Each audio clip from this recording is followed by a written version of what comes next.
Terminal është podcasti juaj për temat e teknologjisë, inovacionit, ndërmarrësisë, tregimeve të suksesit nga vendet e diaspora, njerëzve frymëzues e heronjve lokal. Çdo të mërkurë nga ora 11 në Urban FM. Përshëndetje, këtë dëgjuesve të Urban FM-it. Jemi në 103.5 a 105.5. Kjo është episodi numër 25 i podcastit tonë Terminal. Një podcast që është një bashkëprodhim i Radio Urban FM dhe Innovation Center Kosovo. Sot kemi me shku pak ma ndryshë, sot kena me full anglisht. Sefte për ja bojmë një podcast e një episodin anglisht, për shkak se mësafiri jonë Karsteni, Gjerman, nuk dinë edhe shumë mirë shqip. Për para se me vazhdu dhe mi të regu se kush është mësafiri jonë, dhe sa veç edhe një përshkrim të Karstenit, kush është Karsteni. Edhe po kalon gjuhën angleze. Karsten Klapp was born in Germany and decided together with his wife to move and live in Kosova and open a business. They have started GoBeyond with a vision to create a sustainable product to serve Kosovo and the Western Balkans. GoBeyond has started to build research centers for sustainability production on high-quality insect protein in Kosovo. Pra kemi të bëjmë me një biznes jo të zakonshëm. They operate close to Pristina, like 5 miles away from the city center. In November 2020, GoBeyond started experimenting on insect protein as a new agricultural branch for the region and tackling the growing protein dilemma, which is that by 2030, already globally 60 million tons of protein will be missing annually on human food. Pra sot e kemi një mysafir shumë të veçantë. Karsten është pjesë e komunitetit tonë në ICK me kompaninë e tij startup. Ne tash po dia mujna me thonë startup, për shkak se ta kanë filluar në vitin 2019. Por Karsten vjen prej Gjermanisë edhe paraprakesh sa ka qenë atje, është marrë me industrinë automobilistike. Ka punu me në industrinë auto, me FAV, me Audi, po që ka vendosur me ndryshu komplet. Edhe pse një parë që na me folë sot është pse ka vendosur me ardhë në Kosovë prej Gjermanisë. Ka shumë shqiptarë që jetojnë në Gjermani, po kjo ka vendosur prej Gjermanisë me ardhë me jetu në Kosovë. Karsten, welcome to Urban FM and to our podcast. Yeah, Spen, thank you for having me. It's great meeting you. Happy New Year, and hopefully this will be a really fruitful one in terms of health and business as well. Let us talk about your decision to move to Kosovo first. All right, so it's getting quite a bit philosophical at the beginning. I mean, you know, my wife, she's from Philippines. Uh-huh. My aunt, she's from Ethiopia. Yeah, my brother-in-law is from Iran. And you see, we are quite an international family. There's more I could tell. And You could say the United Nations within yes, the family. Yeah, I don't hear that for the first time. Yeah. And you know, in our view, the whole world is just one country. You know, and mankind is the citizens of this one country, which is also inspired by our religion, yeah, where we believe that the unity of mankind is something that needs to happen, yeah, that basically all the peoples of the world identify as one family and work together as such. Like the human body, you know, all the elements go together as one. And, you know, our kids, they are big. They're out of the house, and my wife and me, we thought, where can we go? Where could we contribute something which we have learned? Yeah, and after talking to some friends, somebody suggested Kosovo. And I have to admit, I have never thought about Kosovo at all. Mm-hmm. You know, it's not so far from Germany, yes, yeah. But and the picture I had was kind of, let's say, cloudy. So next day, my wife and me, we booked a ticket and to Pristina. And both of us, when we approached the airport and we saw the green lands, it was in June, we immediately knew that's our home. Yeah, so we touched down with the plane. We came to the passport control, and then the officer, you know, looked at my passport. Karsten, Deutsch. And he continued speaking in Deutsch to me, and I said, yeah, what do you want here? He asked. I said, I want to live here. Are you sure? He said, yes. Heide, welcome, you know? And since then, whenever we crossed the border, back to Kosovo, it feels like going home. Perfect. And we are here. Amazing. And who was that person who told you about Kosovo back in Germany? Oh, it was a friend, you know. And was Albanian? No, not Albanian. Yeah, and so we just went on this adventure. Said, okay, let's just check it out, you know, and then we just went. Here we are. It's an amazing and quite interesting story. I know we have heard it for so many times, but we wanted to share it also with the public of our radio. And then it's like you just entered the 5th year in Kosovo. Fourth year is completed. Now we are in the 5th year. In the 5th year. So we go back to 2019 when you came to Pristina with a business idea. I wanted to go more deeper into the GoBeyond story and to share it with the community as well. And this quite, unusual change of the business and your engagement coming from the automotive industry into something that is really not automotive at all. I mean, you know, my last job was in an engineering office, and we did all the engineering to build robotic manufacturing lines to build the car bodies. And it happened that one day there was a startup in Karlsruhe near Stuttgart knocking at the door of our office. 4 young people came in, said, you know, we are growing insects and we need a robot to grow insects and to automatize the process. And I have to admit, I did not want to spend my time on them. You know, come on, guys, let's talk about something serious. And I said, no, listen to us. I said, Heide, come. Yeah, so they came into our office and they presented. And then I remember the slide they showed, and they made clear that in 2030, you know, which is in 6 years, less than 6 years, 25% of humanity will not have enough protein to eat. Yeah, humanity is growing by number, and the surface of the earth stays the same on which we can produce food. Yeah. And it even gets less because we destroy our soil. So we have we build, we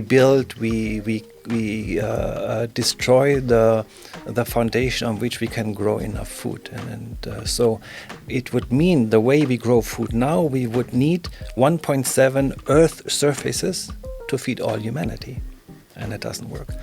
And then coming to Kosovo and knowing that at some point I have to earn my money here, my wife and me decided to start GoBeyond and to grow, to experiment with insects for protein. Yeah, and so in meantime you realized that the guys that came to your factory weren't kidding at all. They were not kidding at all, and before that, I have never thought about food. I have never thought about sustainability. Yeah. Greenhouse gases was not something I would really care about, you know. And then this whole journey of circularity and sustainability in terms of food production started, and it's quite exciting. Yeah, let's go deeper into GoBeyond now, because it was quite interesting. At the beginning, I've tried those insects back in 2020. Just I think it was October during the Startup and Innovation Fair in Prizren. We were together. It was quite challenging at the beginning, but I did it, and in a way I felt quite proud for using that insects. But let us tackle this problem of protein for the future and how it works, because I do believe that this is the future of the food industry. Yeah, we won't have much soil in order to produce and match our needs in the future. We have read a lot of stories during the science fiction, like you will have the lunch in one tablet. So we'll just get a tablet, your lunch, and then you will just fulfill all the protein needs and other carbohydrates and everything. So tell us more about this. It's quite interesting. I mean,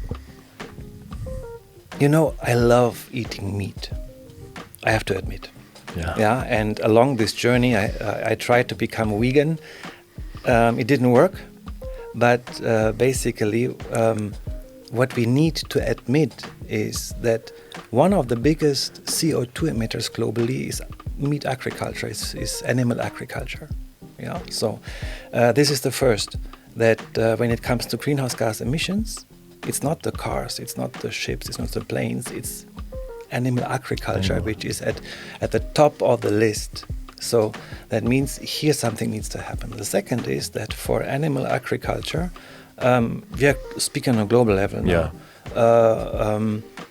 Rainforests is cut down a lot in South America, and the rainforest is extremely important for global climate. Yeah, and so besides the food scarcity which is coming with the existing system already, we add climate, greenhouse gas emissions, cutting down rainforests and other negative impact on soil, on environment, which tells us that agricultural system, the food system which we have, must change. It will not work. Yeah. And this is why alternative protein sources is a huge issue also on the agenda of the European Union and other governments. How can we produce protein in a different way? And one of the ways is this insect-based. Yes. Yes. I mean, 2 billion people in Asia are eating insects on a daily basis. For us, it's quite a mind shift to imagine we could eat insects. But I mean, insects are just one way. There are different ways also to explore. Yeah, and so we started to explore with insects, and it was quite exciting. And I think this was also introduced to Europe. You have mentioned Germany and France. Yes, I mean, in France, for instance, there is a company, they received probably by now more than 500 million euros in investment just to rear one insect and already create a monopoly. It makes it very difficult for all the startups around to survive. And are they selling them in France, in Europe, or all over? All over. All over. And I think now the countries have adopted their legal system in order to accept insects as, for the human consumption. I mean, it can be easily done. Yes. The European Union is quite advanced now. Yeah, so that different insects are approved for human food, also for animal feed, and the charming advantage of using insects is that they are completely circular. Circular in terms of you can use organic side streams from the food industry as food, and then you harvest the insects for whatever you want to use them for, and the excrements of the insect is a very highly potential fertilizer, and regenerative also for soil. Yeah, so nothing is wasted. Zero. Yes, it's quite. If you want to explain circular economy or business, this is the greatest examples on how it works. It is a mindset we need to develop also, that basically, whether it's in agriculture or in industry, that we need to learn to connect, to really create circularity, and using all the elements which we have as raw material for something new, to really design waste out of the system. And insects are a very nice start to do so. And like in these kind of businesses, you use probably some certain kinds of insects. It's not every insect, right? Yeah, it's different insects that can be used.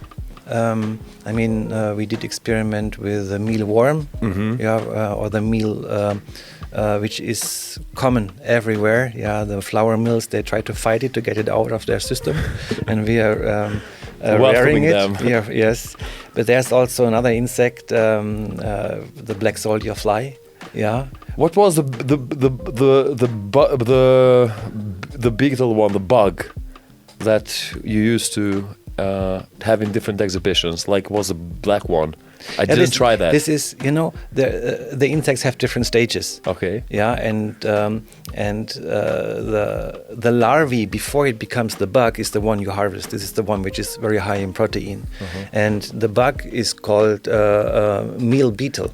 The beetle, Tenebrio molitor. So you don't eat it? The beetle you don't eat. No. You don't eat. I mean, but you use that for It's just for reproduction. reproduction. Just mamas and papas, you know. And they were alive. Yes, of alive, course. Yeah. so. I mean, the beetles is just for reproduction. And it's the larvae that is used then for protein. Yeah, it's perfect. I think, we are in 2024, but we'll reach the time when we'll try to experience some pilots. What were some of the main challenges of operating this business in Kosovo? I know we have mentioned the mindset, which is quite important. Yes, I mean the first challenge is to find staff to work with, but then we found some wonderful young people, some of them from University of Pristina, from the Faculty of Agriculture, and to start a team, and they are now the first insect rearing professionals in the whole Western Balkans. That was the first thing, and the second thing I think is really making people understand that this is not something weird, that it is something that builds part of the foundation to create future, and on that side. And I realized when talking to people, and when once people understood what is the background, then it was no problem also to try, And of course, I mean, here in Kosovo, when you grow a business, there are different problems that everyone has and challenges. Also we had. And so in our first try, we failed successfully with that business, but we are not giving up. Yeah, I mean, this is what an entrepreneur does. They don't give up. Otherwise, you know that we at ICK have this fuck up nights. So as soon as you'll get ready, we'll invite you to come and share some failure stories, because most of the people learn from their failures, and it's something that we need to teach our new generations, is that to fail is okay. And I remember that we have mentioned a lot with Uranik as well, is that in the US, different business incubator accelerators and investors tell their young entrepreneurs fail, but fail fast. This is quite important. So you can rise again and try different ways. I mean, when I started GoBeyond, I was a project manager. So I knew how to run a project. And I thought running a business is not much different, but it is. And I realized one of the most important things is to do my homework before investing the first euro. Nice. Doing my market research, talking to potential customers, understanding the legal environment, understanding the challenges, all connected to really get a product to the market. Just to do the farming is easy compared to that. So I think one of the big lessons is really sitting back and doing my homework.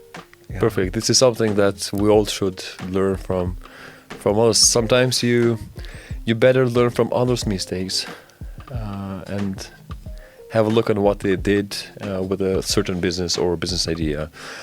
You told me that being a farmer in Kosovo is not a good, or it's not easy. You told me that usually people describe you as katonar while dealing the farm, right? The thing is that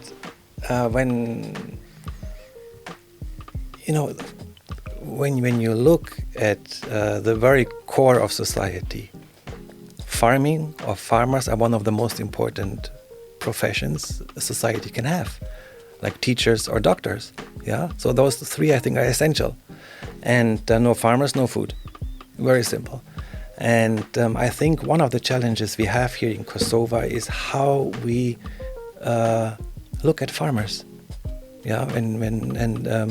And I often hear this word katonar, and this is not fair, because it's the farmers who provide us with life at the end.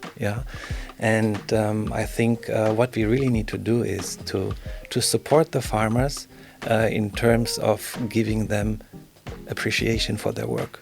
And appreciation is not only by word, it's also that I'm willing to pay for good food, money with which our local farmers can live. And most of our food here in Kosovo is imported. You know, Yeah. when we go to the supermarkets, we see the flags under the products. You hardly find flags from Kosovo. Yeah, and Yeah, that's tragic. it is tragic, and so I think we need to get together and to rethink agriculture, locally, nationally, and international. But we can do something here already. Yeah. And as you mentioned, Karsten, Kosovo has a great climate. Like we have 4 seasons, good soil, quality soil. You have Rovše Dugarđinit, you have Rovše Kosovas, a lot of mountains, but still you have some parts that aren't really touched by the human hands. A lot of people left. I see now some inspiring stories of people who lived in diaspora and are coming back to their villages. I heard a story of a guy who bought 300 cows, opened the farm. The other guy who came here and dealing with tomatoes and other vegetables. They are quality food that you can produce in Kosovo. It's like, yeah, as we said, it's tragic to import, for example, onions from China or and some other places. I mean, we have the challenge. I mean, I'm not a specialist in agriculture, really, but it's just the reflections I have, and what I studied so far is that on the one hand, imports are cheaper than the production costs of many farmers for their produce, so they stop producing. The second challenge which we have is lands are very small. Yeah, because of inheritance, lands are divided. And a third thing also is we do not have enough people who want to engage in agriculture and to work on the fields. Yeah, and so I think that one aspect we need to look is how can we encourage young people to get engaged in agriculture. That means we need to develop also business models that work. And we need also to think of how can we innovate agriculture? How can we increase the knowledge? How can we increase the necessary technology that also on small lands we can produce profitably and have also the market here in Kosovo to sell? And if you were to advise like the government of Kosovo in this case, in terms of developing agriculture and the food industry, what will you be like 2 or 3 of the main advices you could give them? That's a big question. Yeah. What should be the path that we need to follow, Karsten? You know, I think first of all we need to have a vision for agriculture that cannot end at the end of the legislation of a current government. It has to go beyond. Second is agriculture is very much connected with mindset. Yeah, and it starts with the consumers. You know, how much food do we throw away? If we teach our children to grow a tomato on the balcony, and if the children understand how much effort it is to grow one tomato plant that I can pick the tomato and eat, we will not throw so much food anymore. And at the same time, we understand that good food costs. True. Yeah, so I think the second thing besides having a vision is education. Yeah, and it starts in the kindergarten. Yeah, and primary school, secondary school, to really appreciate food and to understand the food system. And then third is that we need to develop a program to make it attractive for young people and families to go back to the villages and to start with agriculture. Because it's the villages who produce, it's not the city. Yeah, the lands are on the villages. And this goes very much together also, and here comes the educational part again with, we need to learn to collaborate. Yeah, and this is something maybe which sometimes is difficult for us to collaborate between different farmers, different families. But if we want to have a profitable system in a village, we need to learn to collaborate. That's also educational and awareness raising. Amazing. You said that the villages are the places that produce the food, but you also have mentioned vertical gardening, and that is quite buzzing topic also in the big cities. Is that something that we can do in Pristina? Of course, I mean vertical farming is really exciting. Yeah, so also at home, You mentioned tomatoes in the balcony. Yeah, tomatoes in the balcony, microgreens in the bedroom. You can do so much. Yeah, and you can use rooftops. You can use empty offices. I mean, we have quite some probably spaces here in Pristina, or flats. I'm just imagining the rooftop of the Palace of Youth and Sports, the huge one. Amazing, like turning put into some the green. greenhouse on top, Yeah. and it's a huge can become a huge producer. And the challenge with vertical farming in many cases is you need a lot of energy, meaning light, and climate, meaning temperature, humidity, and so on. And so this is something that needs to be found a solution that the benefits of producing in an urban environment are not getting lost because of high use of energy on the other side.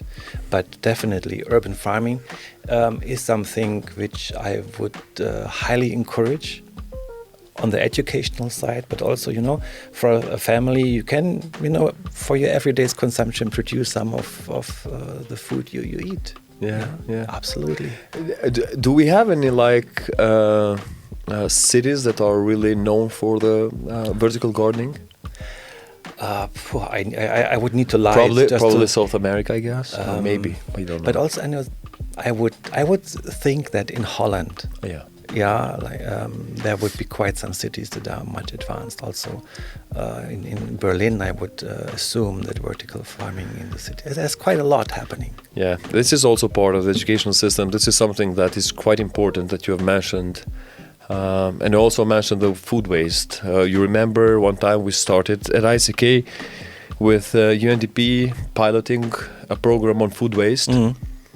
It's something that it can you have a lot of challenges on implementing that in Kosovo.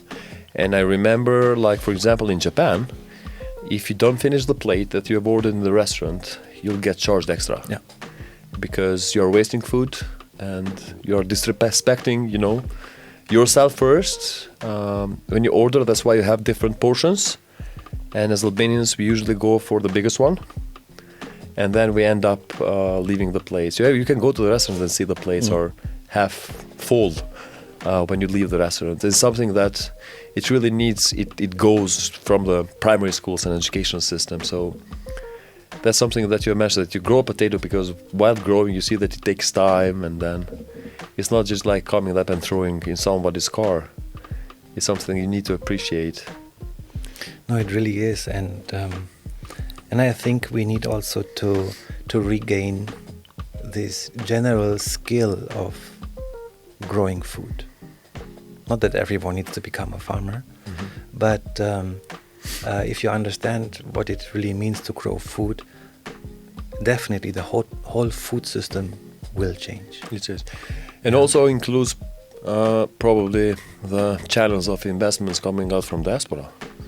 We know that now we have a big amount of money going into the ICT industry from German-speaking countries and also the US. But let us just remind them to also consider agriculture. And it's something that we have some moves and some initiatives that are taking place. No, I think I'm very hopeful that in Kosovo we can be able to produce a significant amount of what we need for the daily consumption ourselves. Yeah. And you asked me about advice for the government. If I may add this thought, I think we really should make a point of how can we ensure that everything for basic food consumption we can produce ourselves and are not dependent on imports. Yeah, and that's quite a challenge. Yeah, and it would be a big shift in agriculture. It would be a big shift in also academic education. It would be a big shift also in research and innovation. Yeah. Yeah, and if we can do this, it also makes us grow together as a society because we can produce our food ourselves. It also channels the investments. Yeah. I mean, when you give them a map and you tell them which are the possibilities and opportunities, then yeah, it's the vision, of course, and we have mentioned at the beginning. Yeah. So we need to have our own, economic identity in order also to attract the investors. Kosovo is small, can be good at everything. I think we should have some key priority sectors. And this is the big challenge, the big chance and opportunity we have here in Kosovo. We are small, and within a small community, you can do things much quicker if we want. You know, Germany is huge. If you want to get something done in Germany, where you need support from different institutions, my goodness, that's really a challenge. You know, Yeah. but here we are small, and our smallness is also our strength. Yeah. Yeah, and let's use it as our strength. Yeah, why we are talking about this small country, what are some things you like about living in Kosovo? Because, you know, as Albanians and as citizens of Pristina and in Kosovo, you hear a lot of complaints from people here. But just like, let's identify some of the good sides. Oh, I mean, my wife and me, we love Kosovo. We just love to live here. And we identify ourselves as Kosovars. Yeah, and we love the people. You know, when we came to Kosovo, 29th of December, we went to Albi Mall, and it was, I think, 31st. Yes, I lost my bag, and there were quite some important things in my bag. So we went home. I realized the bag is gone. It was Albi Mall was closed first and second, so third I could go. And when I approached the coffee shop where I lost my bag, the guy saw me and held the bag up and said, "Here it is," and everything was in. You know, Amazing. it is really amazing. You know, you can walk throughout Pristina with your phone in your back pocket. You know, everybody can see. Nobody will take it. You can feel safe walking at any time of the day through the city. But what I really appreciate, it is very easy to meet people, you know, to get to know people, to become friends with people. And you know, if you want to go for a coffee in Germany, maybe you have to ask for an appointment 2 weeks ahead. You know? And here somebody calls you, "I'm in the park, come down for a coffee, Heide." Heide. You know? That's it. I said, wow. And I like this spontaneity. You know, Yeah. and I also like people are more relaxed. You know, sometimes I mean with my German thinking, some is too relaxed. Yeah, but in particular when it comes to relationships, this is wonderful here in Kosovo. You know, and often I speak to youth who would like to go to Germany, and I say, you know. Germany is, I mean, it is a wonderful country, no doubt. So when you come there, you have to invest a lot of time and energy, in particular, a lot of energy, not to be alone. But here in Kosovo, you have to invest a lot of energy to be alone. Right? Correct. And I mean, life quality in its very essence is made by relationships. By the people you meet, by the people you are with. And for us, life quality here in Kosovo is very high because of the people. And you have a lot of friends. And we have, I mean... And I need to say publicly, we at ICK love you guys. Or vice versa. Yeah, it is. But, you know, that's true because, you know, in small communities, we are a family. When I invited Karsten to join our podcast, I said, I mean... Let's hear a story not of GoBeyond, but of you and ICK, because we are a family, and as a community, we try to help each other. It's something that you are afraid to ask sometimes when you are in the Western Europe. Yeah, people will just go past by. I mean, there is more empathy. There is. In this part of the world. There is, and even though, you know, sometimes amongst us here in Kosovo, we are a bit rough with each other. But still we care. Yeah, we do. And this is a quality you don't find so often. So, I mean, and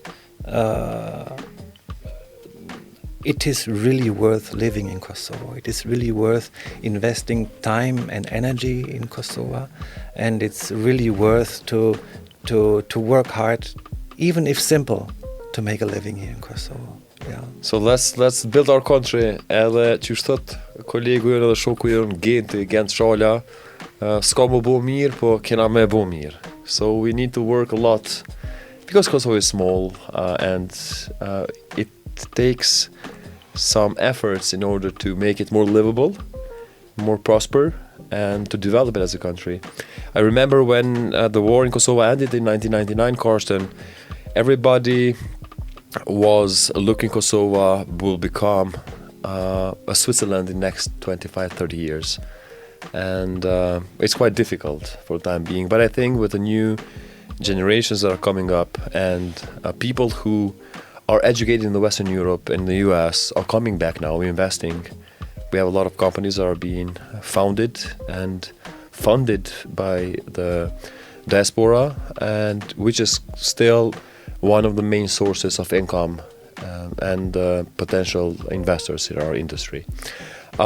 Let's move to another topic and come back to business later on.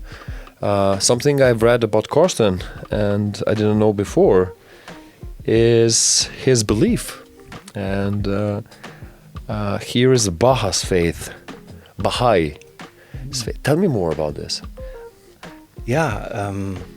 I just need to go back. I just came from Japan in October, and I've read a lot about their different faiths as a country, and quite intriguing and interesting to hear. That is something that they say that what makes me comfortable and happy. Mm-hmm. That's my faith and belief. I mean, it's true that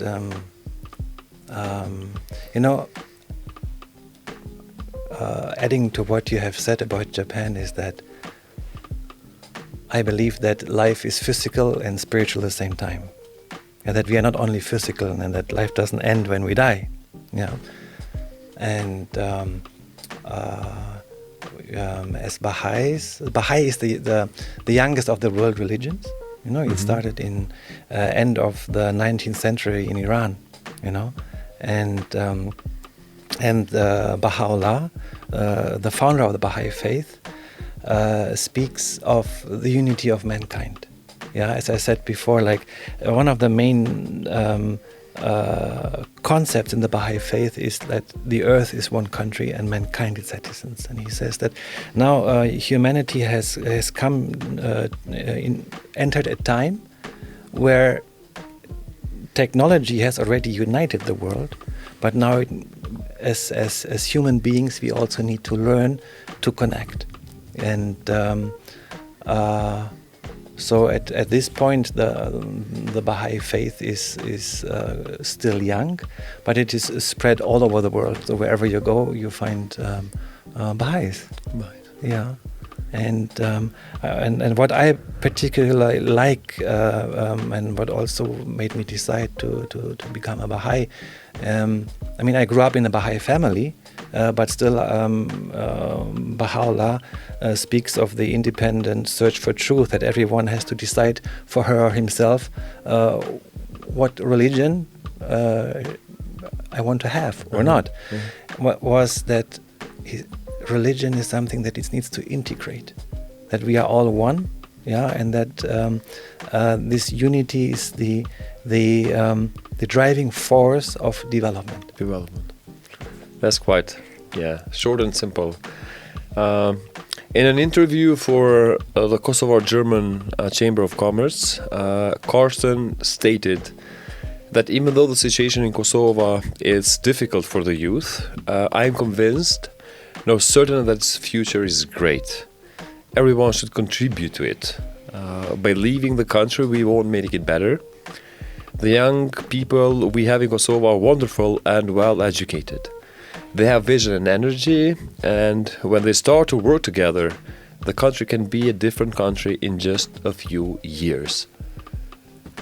Let's build on this. How do you see Kosovo in the next 10 years, Karsten? I mean, I think that Kosovo has the potential to to take a significant role in the development of the Western Balkans. And I mean, for me, Kosovo is also a bridge between the cultures which we have here in the Western Balkans. And our biggest treasure are the youth. So if we learn to give the youth the room and the space to develop their talents, to support them to build a vision for Kosovo, and to develop their own way to work towards that vision, I have no doubt that Kosovo has a bright future. Yeah. And here I see in particular also the private sector as one of those who have a responsibility, because it is the private sector to provide jobs, to provide opportunities, and to help youth to unfold their talents and their capacity. And here I see a big opportunity, but we need to give this space. The space, yeah. Okay, yeah, well, it's quite close to 45 minutes you're talking. Karsteni, pak para se më ardhë në këtë podcast, më tha që kom u kthy për një kohë shumë shkurt në Gjermani, për vizitën familje atje. Mirë po do të kthehet. Karsten, you will be back in Germany for some days and or weeks, but I wanted to hear when you're back. How can we reach you, and if someone from the private sector or academia or a friend is willing to help move forward with GoBeyond and also the food sector and agriculture, what we can do best to help you and support in your mission? Let's organize probably a meeting at ICK, a big, a mini donor conference in a way, so we can tell them what's coming up. But yeah, as Karsten said, he's doing his homework, and as soon as he's ready, he will let us know. Oh, definitely. Yeah, so we have some ideas. Some of them are a bit crazy, but probably it's the crazy ideas that sometimes make a difference. So we are not giving up. Yeah, and we are very thankful also, in particular, for the support of ICK, and also the upcoming opportunities to continue collaborating, and also to find ways how to grow something which we believe can contribute to something better. Perfect. Thank you so much. And one thing I'm promising you is that by the next time you come back to Kosovo after Germany, I will promise you I will try to have some tomatoes in my balcony. I will do it. Send me pictures. Yes, I will. Yeah. That's a promise. Thank you for Great. your time. It's amazing to have you. I'm glad to see you. Say hi to your wife and kids, and hope that everything's good in Germany, and we look forward to receive you stronger when you're back in Kosovo. Thank you so much, Karsten. Shpent, thank you so much for having me. Ja, faleminderit shumë. Faleminderit, ky është episodi numër 25 i parë në gjuhën angleze, me një mix lehtë në gjuhën shqipe. I podcastit tonë shihemi në sezonin e radhës, për shkak se episodi 25 është fundi i sezonit 2 të podcastit terminal. Miropafshim.